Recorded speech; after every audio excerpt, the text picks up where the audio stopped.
Yeah, I want to give you some more straight scoop about silver. Now, one of the reasons I got on this YouTube is because I got aggravated on some of the people spouting some of the BS information out there. I'm more new to the metals game or the commodities, but I'm not new to a lot of things that go around in business. And I've seen things, well, you know what? I actually took some risk putting some general information out there on some things I've seen. Not that I got a major piece of that, because if I did, I'd be like hiding out someplace in Arizona for all I know. But um, I think that a lot of stuff you get on YouTube is a pile of crap. I've seen these people on his silver channels and stuff. They're a bunch of idiots. They aggravate the crap out of me. A lot of them. Not all of them. A lot of them. You know, either they're selling books, they're selling blogs, they're selling their channel, or they're selling some kind of crap, you know, a newsletter or whatever. And if they know what the hell they're doing, this is always what I say. If they know what the hell they're doing, they just keep their freaking mouth shut and do it. If they know which way the markets are going, they would just do it. They're salespeople. That's basically what they are. They might as well be insurance salespeople. That's the way I look at them. But a lot of times, some of the stuff is just a bunch of obvious facts, and big deal, you know. 2 plus 2 equals 4. No kidding. But I wanted to actually get into some of the other things that are going on. Right now, a lot of people have been talking about QE for like almost a freaking year now. I mean, it's been since the fourth quarter of 2011. A lot of mainstream publications were, and I swear to God, I think these stories are plants. They're talking about QE might be coming out in first quarter of 2012, oh for sure, and all this type of stuff. Never happened, never happened. But in reality, we got a kind of a stealth QE going on.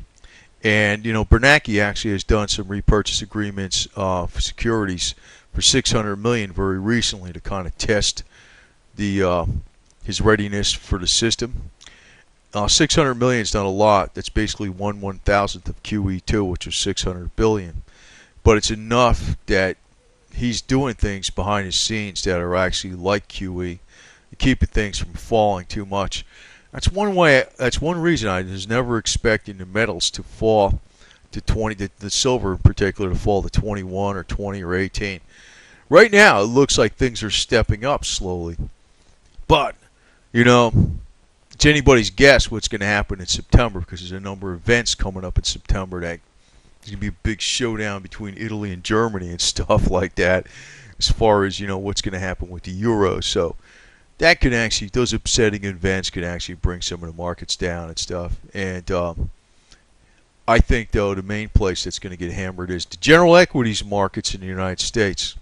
Not so much silver. Silver might drop below the 26 before we see a severe reaction from Bernanke that brings it up. But I don't think that's a danger area right now. As long as you're not in leverage, you're just holding physical coins, you're okay with the silver at this price. It's cheap enough. Now, this was something that Christine Lagarde said recently, IMF director, and that was not her picture, by the way. But she said this back in July 26, 2012. Now, this is something I already picked up on. It's common sense. But the fact that she says this publicly, and it's not an exact quote, but it's basically what she said. If U.S. lawmakers, the Congress, can't reach an agreement on the U.S. debt ceiling, it could be a global loss of confidence in the U.S. dollar. Now, we saw this last year, kind of like they had a lot of partisan bickering back and forth, like about the debt ceiling, and what happened was that caused gold to go up and the markets to go down. So we could possibly see this deal again. I expected this to happen again, but you know, there's a lot of force behind that not to happen, because they said it cost the government over $1 billion is bickering by delaying and all this type of stuff. But still, in an election year, I think there's going to be a number of things that can possibly come up, either with the debt ceiling or with the budgets at the end of September, where they're not going to iron things out, which may cause comments coming from Moody's or S&P or whatever, warning the U.S. about, you know, to get its financial status in order and all this type of stuff. That it could bring up gold. It could bring up gold. In that case, gold becomes a safe asset. Now,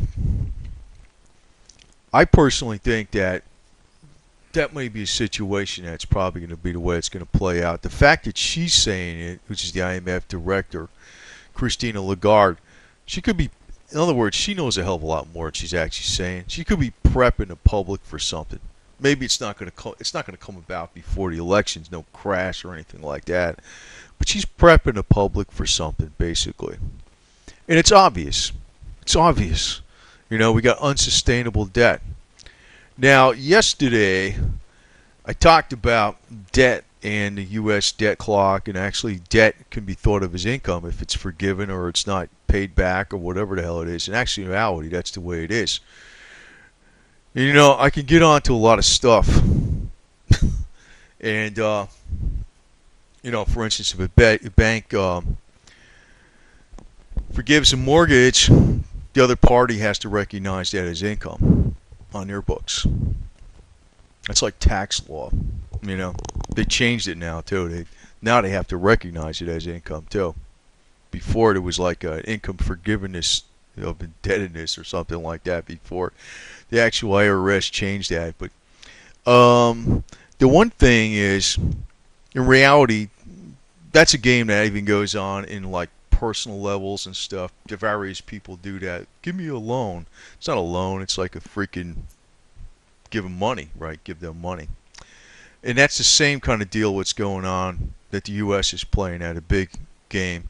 Now, in our case, you know, a lot of the debt is not actually being picked up by foreign investors. I know, like they say, the biggest foreign investor out there is China. Yeah, if the U.S. defaults on a debt, they're out the door. But what happens is actually are the ones that are holding most of the debt are U.S. individuals and financial institutions that's held domestically. They're screwed. They're screwed. So that's where you might see this big financial collapse come about. Also, when the debt is issued each time, or the bonds are issued, or doing another issuance, in order for the interest rates not to go up, because they can't sell these bonds, what they do is, you know, at the low interest rates, what happens is they have to repurchase them themselves. That's what they're basically going in the market and repurchase. The government's actually buying its own debt, you know, up to like 80% of it. You know, this has been going on a while too. The sky doesn't fall right away. So in a lot of ways, it should be bringing about inflation in the United States, which surprises the hell out of me that it's not recently. But we may be very close to a situation where that's going to come about. But basically, when the U.S. debt is being pumped up like this, it's either going to be through inflation or default, one or the other. And when people in China are buying the basically debt, you know, debt, and actually they made it easier for them to have direct access to the market. They don't have to go through like everybody else has to. They can just buy it directly. They're catering to their best customer. When they're buying U.S. debt, basically what they're doing is just giving us money for free. That's what's going on. So when this scheme ends, what's going to happen is, I know what they're going to do. They're going to kill Social Security and Medicare and everything else. All social services will end immediately, just like that, like nothing, like in 1 second flat, overnight. They'll just end. And because what they'll do is the one side of the equation they'll hold up on the budget is going to be the military. They can't get rid of that. They can't get rid of that because that'll be the survival of the nation. So that's the way that's going to play out. Now, I want to actually get on to something else here. This is off of the St. Louis Federal Reserve Organization, right? It's public information. It's a study they did a couple years ago. Maybe it's a year and a half ago. It was in 2011, early 2011, regarding the collapse of the Russian ruble, which occurred in 1998-99. Russia defaulted. It was a good study, so you can look at this public information. I'll post a link on the Federal Reserve, right?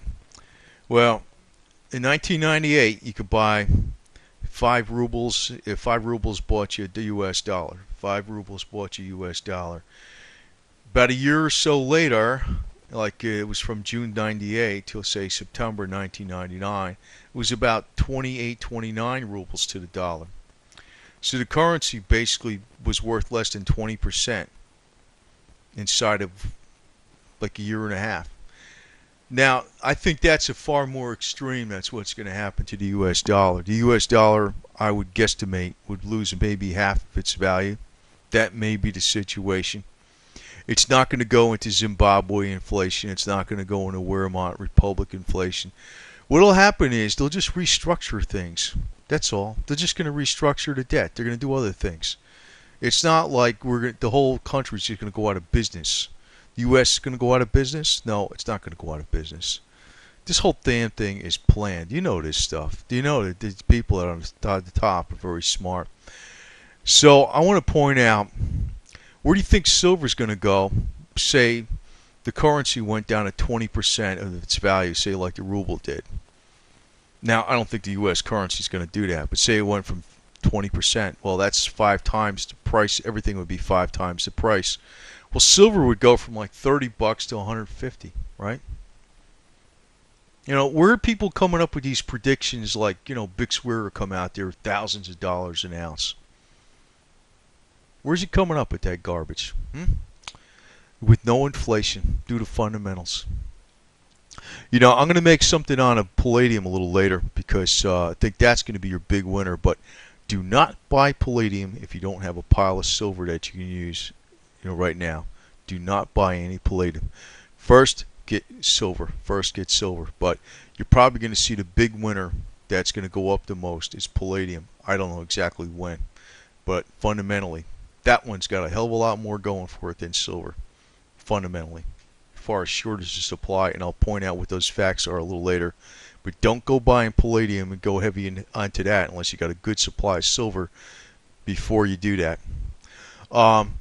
As far as us going up to thousands of dollars an ounce in real dollars, I'm very surprised that any people even listen to this kind of garbage. And I just feel that a lot of times the average person just wants to listen to freaking conspiracies and BS and non-reality. If silver started going up to those I think silver should be a lot higher because there is a fundamental shortage. There is. They use too much silver. There's no doubt about that, right? But if the price starts going up more and more and more, even if it was $100 an ounce, they'd be recycling a hell of a lot more of it. Like for instance, nickel, which is like where most of that much nickel goes into stainless steel, which is big into construction. Nickel, about 53% of nickel is recycled. Now you can say with silver, it's got too much small amounts of it used in too many different areas. Well, what do you think when it comes out of the ground? How much do you think is coming out of the ground? They might take out magnetite ore, and they don't even get, they get out a tiny, tiny, tiny fraction of, they get grams out of a ton of ore. So what do you think they would get out of a computer? They'd get more than a few grams, right? Even the more modern computers. So it would behoove them to actually recycle this stuff. If it starts going up to $100 an ounce, they're going to recycle. Well, before it ever reached $1,000 an ounce, they'd be recycling 100% of it, so, or 90% of it. So that's what I have to say about that. These guys, I don't know what, I smell something else with this crap. And I don't know, maybe they believe their own bullshit for all I know. But, there's a number of them out there that I just can't believe that people, well, I guess if people follow that bullshit, it's good for me as long as I don't follow it. Because they're going to help drive the price up. And hopefully I'll sell near the top. And they can just keep buying and do whatever the hell they want. But if you look at this situation with the ruble, this is a more extreme situation. That's what's going to happen with the U.S. dollar. The ruble went down to about 20% of its value, like inside of a year and a half. That's not Zimbabwe. That's not Weimar Republic. And, I know BJF talks about the Weimar Republic and Zimbabwe and all this kind of garbage. It ain't going to happen like that in the United States. It's not going to oblivion. Now, I also want to point out something else. People ain't going to want to hear this one. But if you're waiting for this big reset of the currency, well, you know what's going to happen? Since all this stuff is basically planned, the calamity, the financial calamities, it's all planned. What they're going to do is they're going to go ahead and when you go to cash your silver in, with the big final reset, it's going to be electronic money and it's going to be biochipped. So the only way you're going to counter that is to say, screw you, I'm not doing that. And you're going to have to be, the only way you're not going to be able to do that, the only way you're going to say screw you, is you have to be totally independent, not upon the system at all. You have to be independent from the system. You can't just depend upon silver. You actually have to be independent. You have to be able to grow your own food, do your own construction, do your own stuff. You have to be a MacGyver, jack of all trades. And basically tell the system to go to hell. I'm not going to accept that. So, you'd actually have to have an underground economy that's self-sustaining to bypass that. Or else, if you just rely on silver only, they're going to tell you, sure, the price is, $500 an ounce in these new US dollars, and you have to take it electronically, and it's going into your chip at a certain tax rate. So, I'm just telling you, these guys got some bullshit dream laid out for people, and it's not good. So I think you should think a little more down the road about what all this means, because just totally relying on silver is not the deal. You're actually going to have to be self-reliant in a lot of other ways too. Now, this is something else I kind of picked up on. This is another public chart. This is off of new orders and order backlogs. And this is telling us, basically, as of right now, and actually there's a number of indicators out there, and basically as of right now, we are in recession again. Another recession. In other words, when we were back here in 2008, if you look at this right in this area, when we were in recession, we're right as low as we are right now, which is the orders and backlogs. I know it went down even lower in 2009, but also the recession in 2001. Same deal, same type of deal. So we're in negative territory, basically. So the other thing is, if you're not, this is another chart, but I also pointed out the Baltic Dry Index is low. The commodities are low because there's not that much demand out there for commodities because production is low. The garbage index is way low, even though the GDP numbers I think are cooked. The GDP numbers are up there pretty high. And also most important is the primary manufacturing index has been dropping every month for the last several months, and now it's all in contraction, recessionary territory, so they're down. So, but on the bright note, for people who hold silver and gold only, is that Ben Bernanke is actually doing a type of stealth QE. A type of stealth QE. He's actually bringing up, he's actually going out in the markets and buying up securities with, and holding, the government's buying up other securities and shoring up the banking system as a test, as he calls it, of his readiness. He did 600 million just here in early August, and that's only 1/1000th of all the QE2, which was 600 billion. But it still shows that he will react if the situation gets too bad. So I have to state that we might see silver start creeping up, but I would not jump in there on leverage yet. I would not do that. Actually, my plan is probably this, is to wait it out. And I think the next plan that you're going to see is a major margin increase when the price of silver goes up. They talked about these margins in the commodities going up like 35% back in, they're supposed to happen in July 2012, but then they delayed it longer. Well, when these commodities go up, you're going to see all the margin rates go up. And as I see these commodities go up, I'm going to sell off electronically, and I'm going to wait for the things to crash. And when they crash due to margin rate increases, I'm going to buy on leverage then. As soon as I show an increase again, they're going goodbye. That's going to be my plan on that deal. So I'm kind of offering some more solid advice on this stuff. I think people ought to be a little more patient on some of this stuff too. Wait for a clear signal as to what's going to happen.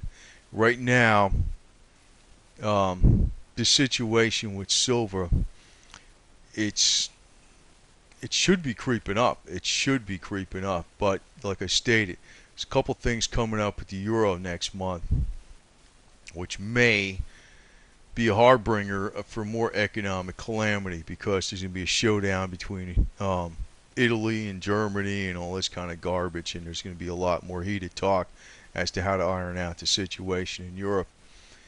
But I think after that happens, you're going to see the commodities go up. But then the new monkey wrench is going to be the margin rate increases.